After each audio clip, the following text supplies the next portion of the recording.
The Double D podcast, are you guys ready? Zoom.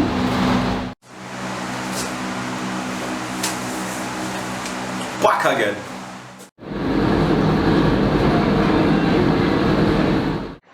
The Double D podcast with Troopz, AFC. And me, man. Troopz, Let's Talk UK. Come on. What's going on? That's good. So, yeah, let's get talking about the Andy Ruiz situation with Andy Joshua. It's all been confirmed. Ruiz has signed his side. You saw that he's put it up on his Instagram, and now he said he is off to Saudi officially. What's your thoughts, guys? Do you know what? I think there was a bit of bartering by Andy Ruiz to ensure that he gets a bigger slice of the cake. I mean, let's face it, when you fight Andy Joshua, we've got cash out, we've got cash in. And I believe that was part of the strategy, to talk smack, to ensure that, there was a bit of question around the rematch so that he could pull in the money. So signed, sealed and delivered, December 7th, I'm ready for this fight. And I think there's a lot of questions that are going to be answered in the fight. And I think the questions more surround Andy Joshua. Can Andy Joshua deal with the fast hands of Andy Ruiz? Yeah. Big question. But I think he's dropped weight to make sure he can deal with that speed of Mr. Snickers and Ruiz. What's your thoughts? But for me, it's mad, fam. I didn't even expect there to be a part two. He's saying the beat down. You didn't expect the beat down. You get me? I never saw that coming, blood. But I think a lot of people, the whole world was shocked. yeah, that Ruiz is a quick leap, fam. You understand? I think AJ kind of knew that he had to drop weight. You get me? Because I think he was a bit too heavy. He looks more like a boxer now. You get me? He's saying obviously he lost a little bit of muscle mass. Which was needed, blood. But this whole Saudi Arabia thing, boy, that's all mad, fam. You understand? For me, they should just scrap back at Madison Square. You get me? Go back at it there. We'll do it in the UK, blood. I don't see this Saudi Arabia. It's a money thing, isn't it? Eddie Hearn, blood. You understand? Mr. Moneybags rubbing his hands, isn't he? Yeah, blood. What they're doing is they're following the money, but what you've got to appreciate also is if they'd done it at Cardiff, they would have probably generated maybe 30 million, 40 million at max. Fighting in Saudi, they're going to generate between 70 and 100 million. So it's definitely following the money. It's a business also, so we've got to respect. It's a great business move, fighting inside with the princes and so on. But what's really important, Joshua needs to regain his belts. That's the most important thing here. Let's not change from that. And so he needs to make adjustments. The question is, can he make these adjustments and learn from the mistakes he did in that fight in such a short space of time to regain his titles? What do you think? I think he can, bro. You understand? But he must be able to adapt to boxers. You get me? That's the whole art of boxing, bro. You understand? You have to be able to adapt to a opponent. My man's quick, fam. You understand? So he's just got to work on his game. You get me? I think there's enough time to do it, but it's will he do it? You get me? Like if you get simply one of them again, boy, I don't know. Yeah. Do you know what? I think the whole part of him dropping weight, I think that is to counter the speed of Ruiz. I think he's going to go back with his coach. He's going to watch the tape and say, you know what? I need to pop out the jab more. I need to move around the ring more. I see him on Instagram, a few stories, doing little drills with footwork. And I believe using the jab, staying nimble on your feet, keeping Ruiz at bay is really important towards AJ winning the fight. And I think he can do it. And this time round, everybody's going to take Andy Ruiz seriously. Yeah, 100%. I'm going to be real. I didn't 100% take him seriously in the first match, sorry. I'm pointing at you because I told you. I know you said it. I told you. I warned you about this kid. But hey, that's just what it is. This is boxing. Anything can happen, as we saw on that night, that fateful night, June the 1st in Madison Square Garden, where he was dethroned. And now we've got the rematch. Let's see what happens. I'm not so sure that Joshua can fix his defensive frailties so quick because, in boxing, it takes a long time to get drills and work that stuff. I'm not saying he's not going to win. I want him to win. I believe he'll win. But I'm saying there's certain things he's going to have to make adjustments on. the defensive frailties he has been there for a long time. So to try and say we believe he can fix them in 6 months and they've been there for years is a bit silly. Let's see. There's talk about him bringing in a second coach to help with that. I think even if it makes a slight difference and it helps slightly ever so much, that might be the deciding factor between losing and winning. But I don't know if it'll be as good as some may think that he's gonna plug the hole and he's gonna be great with his defence. A lot of the heavyweights, it's hard for them to keep their hands up and they do take shots. So we've got to look at that as well. But I mean, I think as long as he knows where he went wrong, that's the most important thing of this. As long as he knows where he went wrong and he can make slight adjustments, if he can use his jab, understand how to hold when he's against the rope and not take punches and just kind of duck his head into the shoulder and kind of wait for the ref to break it. I understand, because you saw he wasn't holding and Ruiz was just kind of teeing up a little bit at that time. But Joshua showed his warrior spirit and his strength, and he took a lot of shots and he got up 4 times. So let's see what happens later down. Hoping to be there myself, so I can see firsthand. Yeah, I might join you, I might join you in the G5, right? You know what I'm saying? No, do you know what? Like I said, I think it's a case of it's all the questions. Can Joshua tuck up a bit more tightly? Can he keep that right hand up against the left foot? Big question mark. I think he will. I think he'll be a lot more cautious against Ruiz. And when Ruiz gets inside, there's nothing wrong with tying fighters up. I see a lot of people complaining about hugging this, that, but look, it's part of boxing. It's all about tactics. It's part of boxing. Yeah. The best tactician of my era, Floyd Mayweather. Money made. Get that money, take your punishment. Exactly. Tactics, man. We reckon Troopz. It's all about tactics. It's all about game plan. It's like even a football match. Same thing. You have to have your tactics, man. You understand? You have to set out your formation. You have to attack it. If you don't execute your game plan, you're fucked. And that's exactly what it is. 100%. So, it's interesting. We'll see what happens.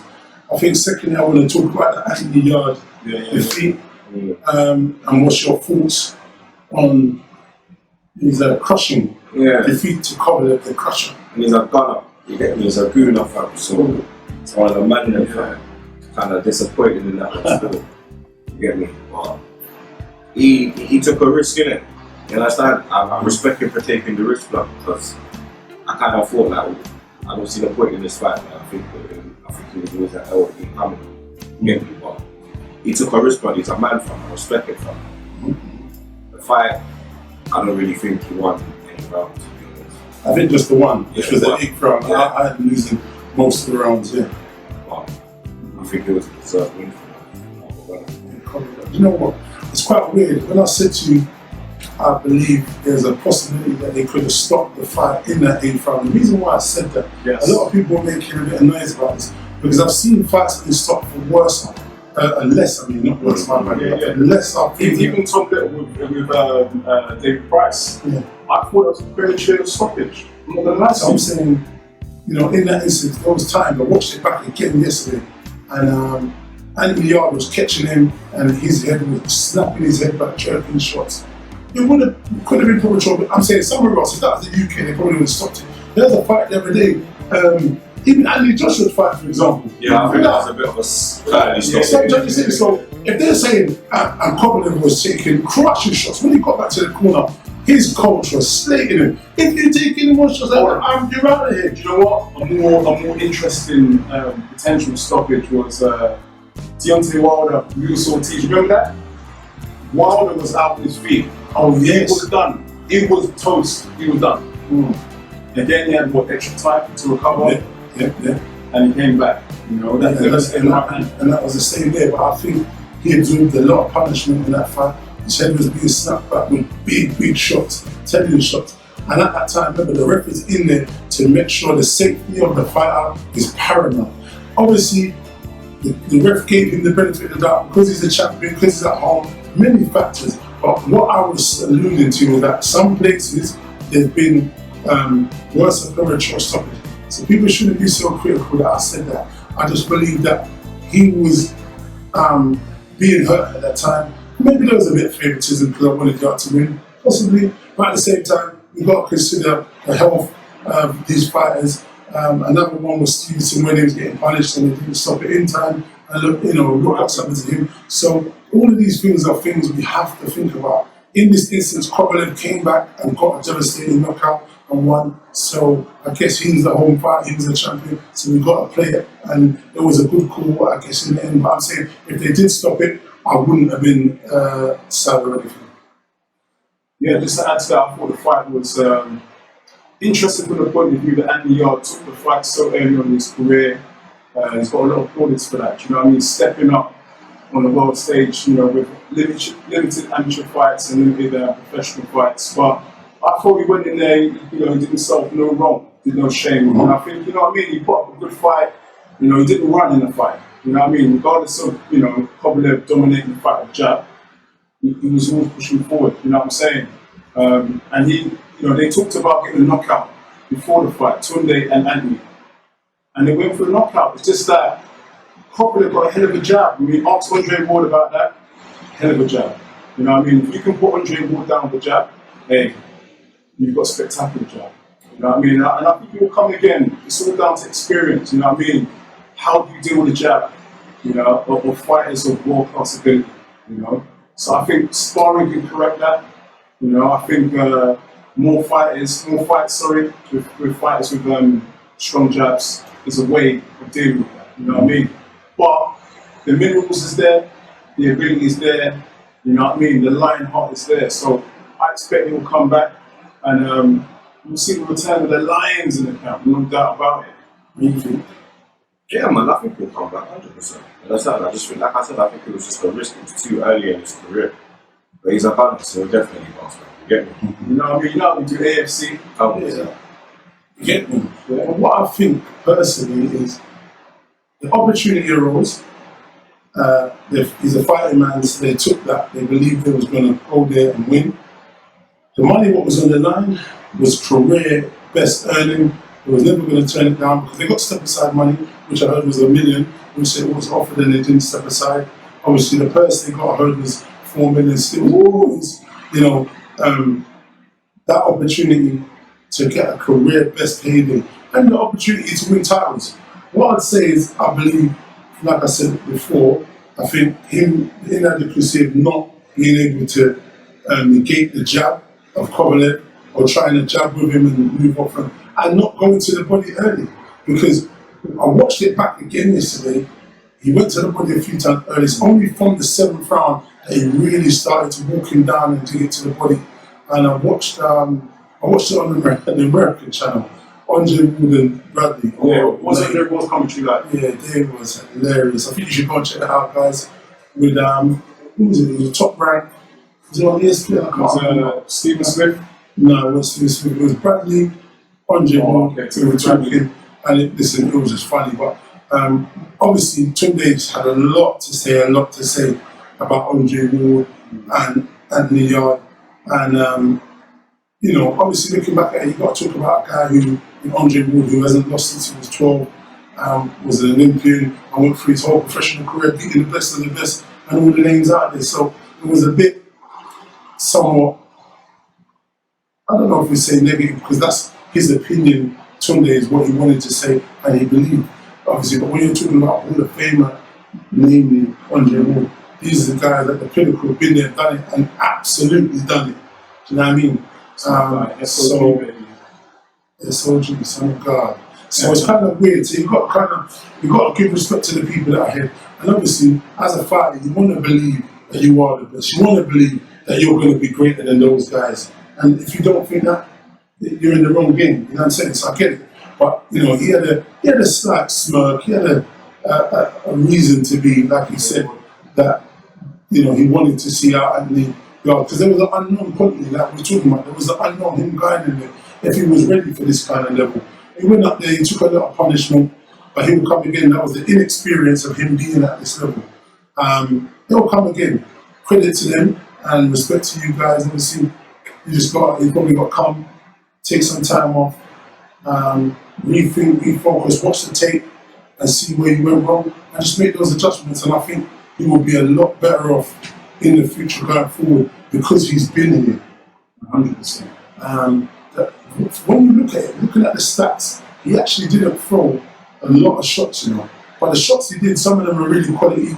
There were some eye-catching shots he caught Covenant with. But that 8th round will be one of those ones that he'll be ruining, kicking himself later down, sometimes thinking, I was so close to becoming WBO world champion. But listen, this is the fight game.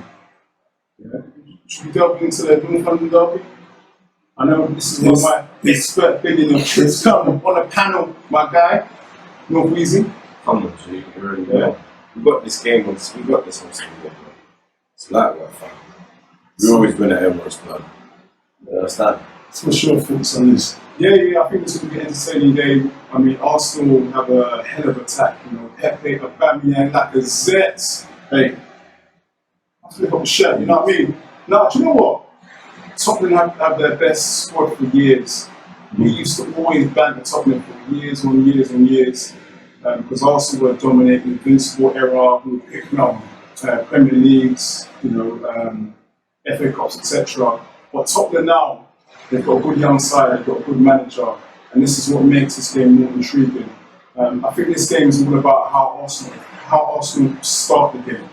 If Arsenal play that front three at a high pace like last season, I see us beating Tottenham, no doubt about it. The question is, Troopz, will the manager pick the correct starting lineup? I've had issue with that of late. So what? He fucked about in Liverpool. Understand? But I know he won't fuck about because he knows this is a must win. Understand? He picked the right lineup. Every derby we've played, he's picked the right lineup. I can't even lie. Emery's like a bad barber when he does a bad lineup. Yeah. But everything else is wavy, bro. I think we got this, man. Trust me, bro. Tottenham. We got a win after the hammering we got at the weekend. It weren't really a hammering, man. Well, yeah, no. Weren't really a hammering, man. Remember they lost 1-0 to Newcastle at home, innit? Understand? We went up there and beat Newcastle. Yeah. Understand? But we lost to them 3-1. Who? Liverpool. Yeah. Yeah, but a lot of teams will go to Liverpool. Yeah, a lot of teams will go to Hampton and get absolutely smashed. You understand? We never got smashed. You get me? But we lost. Yeah, but you get me? You hold L's along the journey. You understand? Absolutely. Tottenham will hold an L on Sunday. Do you know what, Troopz? I think the biggest factor is can Arsenal defend a lot better. Because for me, you bring in David Luiz, a man who I thought was suspect from his Chelsea days, to go to PSG, coming back to Chelsea was suspect, and now he's with us. Our defence has been suspect from day. So you see what he done against Salah. You put a man shirt in the box like that. So it's a double suspect.